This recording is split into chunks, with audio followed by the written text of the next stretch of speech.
حضرت فاطمہ بیمار ہوئی، آپ حال پوچھنے گئے، ساتھ عمران بن حسین ایک صحابی ہیں، دروازے پر کھڑے ہو کر کہا بیٹی میں اندر آ جاؤں، میرے ساتھ عمران بھی ہے۔ وہ بڑے سردار تھے، ورنہ چاہتے تو ان کو باہر ہی کھڑا کر دیتے، تو ان کو باہر کھڑا کرنا مناسب نہیں سمجھا، قریش کے بڑے سرداروں میں سے تھے۔ انہوں نے اندر سے کہا یا رسول اللہ میرے گھر میں چادر کوئی نہیں ہے چہرہ چھپانے کی۔ کون؟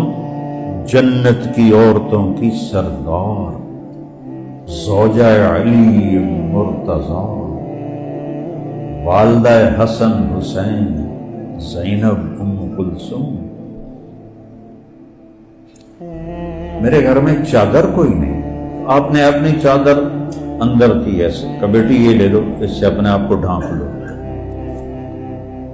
اندر گئے، کہا بیٹی کیا حال ہے؟ تو وہ سینے سے لگ کے رونے لگی، یا رسول اللہ پہلے بھوک تھی روٹی نہیں تھی، اب بیماری ہے دوا کوئی نہیں۔ تو آپ نے بھی ایسے ان کو دونوں ہاتھوں میں لے لیا اور ان کا ماتھا چوما اور آپ بھی رونے لگ گئے۔ پھر فرمایا بیٹی اگر میں چاہوں تو احد پہاڑ سونا بن کے میرے آگے آ جائے، لیکن میں نے نہیں مانگا، میں نے نہیں مانگا۔